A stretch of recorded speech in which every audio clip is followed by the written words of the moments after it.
Binuhat nga lang ba ni KD si Stephen Curry? Hindi daw magkakampyon kung wala si Kevin Durant. Hindi makakakuha ng Finals MVP.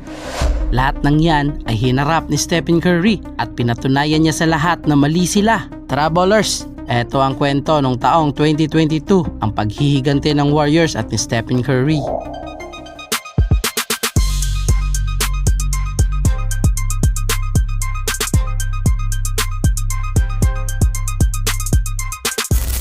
Ang 2022 NBA Finals ay puno ng pagdududa. Ito ang pinakamalaki at pinakapersonal na kritisismo na hinarap ni Stephen Curry bago ang taong yon. Naging statement noon ng karamihan na hindi niya kayang manalo ng Finals MVP o mag-champion kung wala si Kevin Durant. At ito ang naging paboritong topic ng mga sports media, NBA fans at critics mula sa 2017 hanggang 2021. At yun mismo ang ginamit ni Stephen Curry bilang gasolina para patunayan sa lahat na kayang-kaya niyang magkampiyon na di umaasa sa kahit na sino man. Matapos ang 3 taon, nakabalik ang Warriors, isang bagay na akala ng lahat ay imposible. Kung babalikan natin ang 2019 NBA Finals, akala natin na yun na ang katapusan ng Warriors Dynasty. Napunit ang Achilles ni KD sa Game 5 at lumipat sa Brooklyn Nets.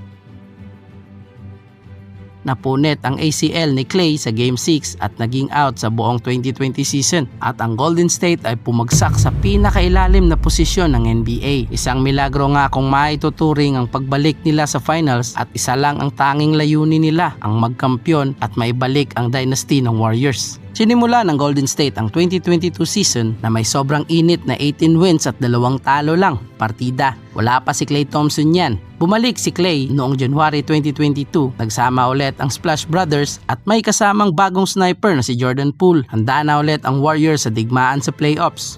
Bilang 3rd seed sa West, sa round 1 ay dinurog nila ang reigning MVP na si Jokic at ang Denver Nuggets sa 5 games. Nagsimula ang Warriors sa 3 sunod na panalo kung saan nakilala ang tinaguriang pool party dahil sa napakagandang laro ni Jordan Poole. Bagamat nakaiwas ang Nuggets at nakuha ang Game 4, agad ding tinapos ng Warriors ang serye sa Game 5 sa Chase Center sa likod ng 30 points ni Steph Curry. Sa round 2, rematch laban sa Memphis. Isang matinding serye ang naganap dahil parehong gustong patunayan ng dalawang kupunan na sila ang tunay na banta sa West Conference. Agad ipinakita ng Warriors ang kanilang experience matapos ang dikit na laban sa 117-116.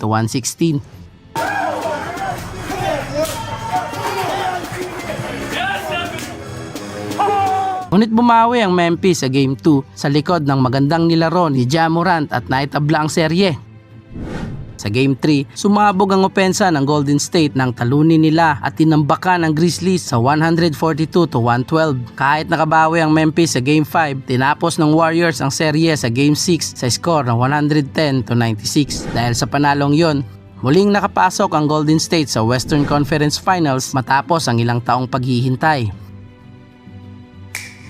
Sa West Finals, winasak ng Warriors ang Dallas ni Luka sa loob ng 5 games din. Sa simula ng serye, agad ipinakita ng Warriors ang kanilang championship experience. Nanalo sila sa unang 2 laro na may 2-0 lead at pinahirapan si Luka sa depensa. Kahit lumalaban si Luka at naglabas ng malatagurong performance na may 42 points at 50% sa field goals, nahirapan pa rin ang Mavs na pigilan ang napakaganda at balancing opensa ng Golden State.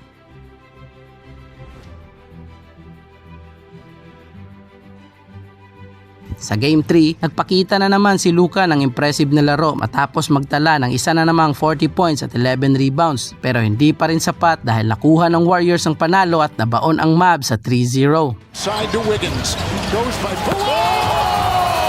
drops the sledgehammer!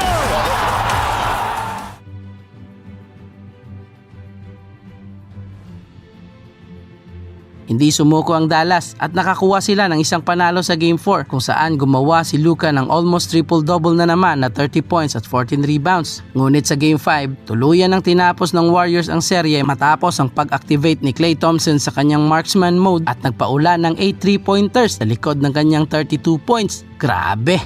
At bumalik ang Warriors sa NBA Finals matapos ang ilang taong paghihintay. Sa ika-6 na Finals appearance sa loob ng ilang taon, may huling kabanata pa ba ang kwentong to? O oras na para sa bagong henerasyon? Makakaharap ng Warriors ang mga batang hinulma ng Boston Celtics para sa future ng franchise. Sa loob ng 6 years nila Jason Tatum at Jaylen Brown sa liga, pakiramdam nila ay oras na nila. At sa 12 years na hindi nakabalik sa finals ang Boston franchise, sa wakas ay nakatungtong na sila ulit sa main event ng season. Ito ang labanan ng past and future. Naging malaking hamon para sa Warriors at kay Stephen Curry mismo dahil majority ng fans at media noon ay pabor na manalo ang Celtics. Pero dito pinatunayan ni Stephen Curry na ang isang dynasty ay hindi basta-basta namamatay. Sa Game 1 ng NBA Finals, tila personal ang laban para kay Steph. Sinimulan niya ang laro na may mainit na starting at nagtapos na may 34 points kabilang ang 6 na 3-pointer sa unang quarter pa lang at gumawa ng NBA record na may pinakamaraming punto sa kahit anong finals quarter sa kasaysayan. Nakuha ng Warriors ang momentum at lumamang ng 15 points sa third quarter. Akala ng lahat ay makukuha na ng Warriors ang Game 1 pero hindi nag-surrender ang Boston Celtics. Dumikit sila sa 4 points at sa huling 6 na minuto biglang nagbago ang takbo ng laro matapos ang isang napakalakas na 22 run. Nagsimulang pumasok ang kanilang mga 3-pointer mula sa iba't ibang parte ng court habang unti-unti nilang binabawi ang malaking lamang sa Warriors. Sa loob lamang ng ilang minuto, tuluyang nagbago ang momentum at nagawa nilang gulatin ang Golden State at naagaw ang home court advantage sa Game 1 at hindi sapat ang 34 points ng greatest shooter para iligtas ang Warriors. Pero sa Game 2, eto ang bawi ng Golden State. Sa umpisa pa lang ay nag-aapoy si Jaylen Brown at Jason Tatum para makuha ang 2-0 lead. May 21 points si JT sa first half, 15 points naman kay JB. Pero pagpasok ng second half, pinatay ni Stephen Curry ang nag-aapoy nilang laro. Kumana ang greatest shooter ng 13 points sa third quarter kabilang ang highlight 3 na pinasayaw niya si Al Horford sa court ng tsa-tsa ni Bong Navarro. And 2 for 9 from 2. Curry working against Horford, took his ankles. Not ready to give him back either. At hindi pa tapos ang run ng Warriors. Matapos ang isang deep 3-pointer, ipinakita naman ni Jordan Poole ang kanyang kumpiyansa matapos tumama mula sa pinakamalayong distansya ang kanyang tres sa pagtatapos ng quarter. At lumobo sa 23 points ang lamang ng Golden State at tuluyan na nilang tinapos ang Game 2 at naitabla ang serye.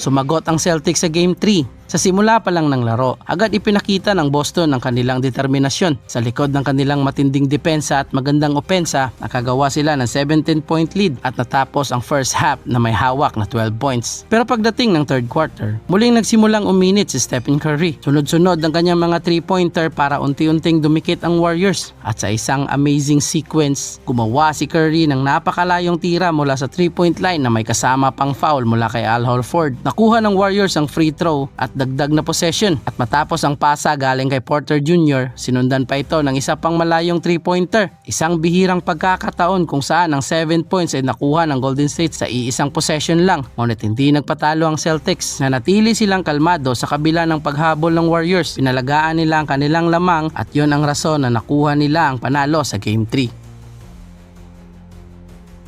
Sa Game 4, ito ang laban na maaaring magbago sa buong kapalaran ng serye. Isang panalo lang ng Boston ay pwedeng mailagay ang Warriors sa alanganin na posisyon, habang ang Golden State naman ay kailangang lumaban para manatiling buhay sa kanilang pangarap na kampyonato. Pero sa gabing yon, hindi lang basta laro ang nakataya. Ito ang sandali ni Stephen Curry para ipakita kung bakit siya ang pinakamagaling na manlalaro sa kasaysayan ng liga. Sa gitna ng matinding pressure, habang nakatutok ang buong mundo sa kanyang bawat galaw, pinili niyang sagutin ang lahat ng pagdududa sa kanyang pangalan at isinagot niya ang isang maalamat na performance. 43 points, 10 rebounds, 4 assists at 7 3-pointers. Nagliliyab si Chef Curry. Isang palabas na puno ng contested shot at mga hindi kapani-paniwalang kumpiyansa na kahit ako na nakapanood ng panahong yon, di ko alam kung swerte pa ba yon o sadyang napakalupit lang talaga ni Stephen Curry. Bawat pagkakataon na kailangan ng Warriors ng sagot, si Curry ang gumagawa ng paraan. Isang napakalaking dagger 3 sa harap ni Derrick White ang tuluyan nagbigay ng momentum sa Warriors at naitabla ang serye. Sa Game 5, based sa mga sports analyst, kapag tabla ang serye sa NBA Finals, ang mananalo sa Game 5 ay may 73% na magiging kampyon. Kung sa Game 4 ay mag-isa lang si Steph, lumabas ang buong suporta ng Golden State sa Game 5. Nagwala si Andrew Wiggins na may 26 points at 12 rebounds. Dumagdag pa si Klay na may 21 big points, isang espesyal na sandali dahil nangyari din ito halos 3 taon na matapos ang kanyang malubhang ACL injury. At sa huling bahagi ng third quarter, gumawa ulit ng ingay si Jordan Poole, ang kanyang ikalawang half-court buzzer beater sa serye, naglagay sa Warriors sa itaas at binigyan pa ni Andrew Wiggins ng napakatinding slam dunk para tapusin ang laro at panalo ang Golden State na may 10 points at isang panalo na lang mula sa redemption ni Stephen Curry. Game 6, do or die para sa Celtics. Para sa Warriors naman, ito na ang pagkakataon na patunayan sa lahat na sila ang isa sa pinakamahusay na dynasty sa kasaysayan. Sa unang 3 minuto, lumamang agad ng 10 points ang Boston.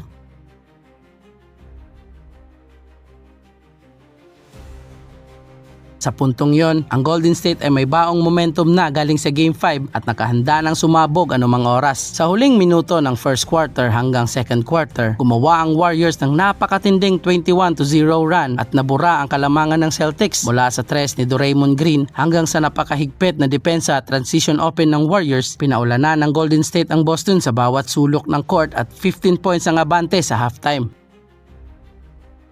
Sa third quarter, ginawa ni Al Horford ang lahat para may balik ang Boston sa likod ng kanyang 12 points at may 3 na tres. Pero hindi pa tapos ang laban para kay Stephen Curry. Habang unti-unting kinakapos ang Boston, muling nagpakita ang superstar ng Warriors kung bakit siya ang puso ng kanilang kupunan. Isang napakalayong 3-pointer mula sa 28 feet ang pinakawala ni Chef Curry. Pagkatapos ng tira, itinuro niya ang kanyang daliri sa crowd. Isang mensahe na parang sinasabi niyang malapit na ang sandali na hinihintay nila. At alam mo kung ano ang nakakamangha? 6 na minuto pa ang lumipas sa third quarter. Grabe ang kumpiyansa ni Steph sa panahong yon. Mula roon, hindi na niya hinayaang makabalik pa ang Celtics. Sa fourth quarter, dinagdagan pa ni Stephen Curry ng 13 points upang tuluyang durugin ang pag-asa ng Boston. Sa mga huling minuto ng laro, muling nagpakawala si Steph ng isang dagger 3-pointer, isang tira na nagsara ng pinto para sa lahat na nagdududa sa kanya at sa Warriors. Isang patunay at isang bagay ang malinaw, mali ang lahat ng pagdududa.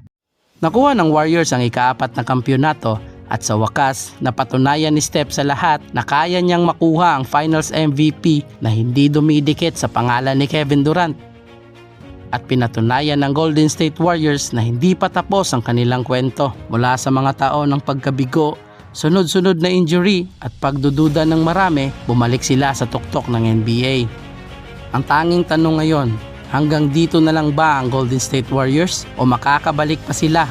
At may bagong kabanata na hinihintay nating lahat dahil ngayon muling naghahanap ang Warriors ng paraan para makabuo ng isa pang championship team sa paligid ni Stephen Curry at isa sa bagong posibilidad na lumalabas kabilang ang paghahangad nilang makuha ang isang superstar tulad ni LeBron James. Kaya pa kaya nilang bumalik sa NBA Finals kung matuloy man ang kanilang plano?